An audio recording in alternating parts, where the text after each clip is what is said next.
بسم اللہ الرحمن الرحیم۔ بادام کی چائے بنانے کا ایسا طریقہ جو 80 سال کے بوڑھوں کو بھی جوان بنا دیتا ہے۔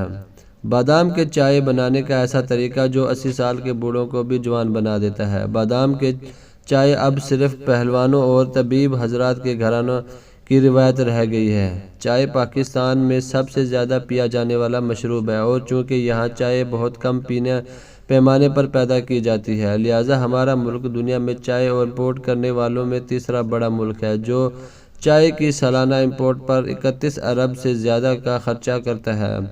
چائے اگرچہ پاکستان میں بہت مشہور ہے، لیکن طبی ماہرین کے نزدیک کی چائے کی پتی اور دودھ کا ملاپ کر کے پینا صحت کے لیے مفید نہیں ہوتا، خاص طور پر اس وقت جب لوگ اسے نہار منہ پینے کی عادت ڈال لیں۔ چائے میں ایک خاص عنصر کیفین پایا جاتا ہے، جس کا زیادہ استعمال اس کی لت لگا دیتا ہے اور یہ صحت کے لیے مفید نہیں مانا جاتا۔ ماہرین کا کہنا ہے کہ چائے کی جگہ اگر ہربل یا سبز چائے استعمال کی جائے تو یہ صحت کو کئی طریقے سے فائدہ پہنچاتی ہے۔ خاص طور پر سبز چائے اینٹی آکسیڈنٹ خوبیوں کی حامل ہوتی ہے۔ یہ خوبیاں ہمارے جسم کو بہت سی بیماریوں سے بچاتی ہیں اور ہماری قوت مدافعت کو مضبوط بنانے کا باعث بنتی ہیں، اور ساتھ سبز چائے موٹاپے جیسے مرض کا بھی قدرتی علاج ہے۔ چائے اور قہوے کی کئی اقسام ہیں۔ اس ویڈیو میں ہم بادام کی چائے کے بارے میں ذکر کریں گے، جس کا استعمال بہت کم دکھائی دیتا ہے، لیکن بادام کی چائے بنانا آج بھی پہلوانوں اور ماہر طبیب حضرات کے گھرانوں کی روایت ہے۔ اس چائے کو ایک خاص طریقے سے بنایا جاتا ہے اور یہ صحت کے لیے بے حد مفید چیز ہے۔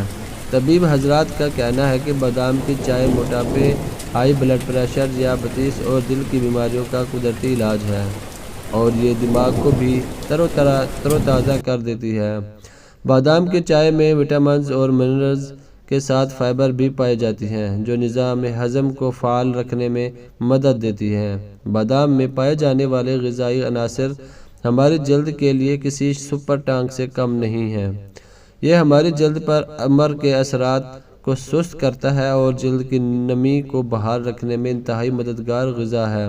بادام کی چائے کئی اور دائمی بیماریوں میں پینا انتہائی مفید ثابت ہوتا ہے، خاص طور پر کولیسٹرول بڑھنے کی صورت میں اور ذہنی تناؤ کو کم کرنے کے لیے۔ یہ ادویات خوبیاں رکھتی ہیں۔ جن گھرانوں میں آج بھی بادام کی چائے بنائی جاتی ہے، وہاں اس رمضان میں سحری میں لازمی پیا جاتا ہے۔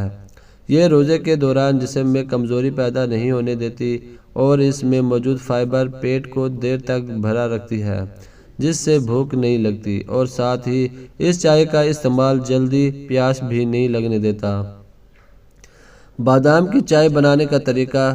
بادام کی ایک کپ چائے بنانے کے لیے تقریباً 30 گرام بادام کو رات بھر پانی میں بھگو کر رکھیں اور صبح ان کا چھلکا اتار کر بادام کی پیسٹ بنا لیں، اور اس پیسٹ کو ایک گلاس پانی میں ڈال کر ہلکی آنچ پر اتنی دیر پکنے دیں جب تک پانی ایک کپ جتنا نہیں رہ جاتا، پھر چھان کر چائے کی طرح پی لیں۔ اور آپ اس کے ذائقے اور فائدیات کو بڑھانے کے لیے اس میں دارچینی، الائچی، سونف، شکر یا شہد وغیرہ بھی شامل کر سکتے ہیں۔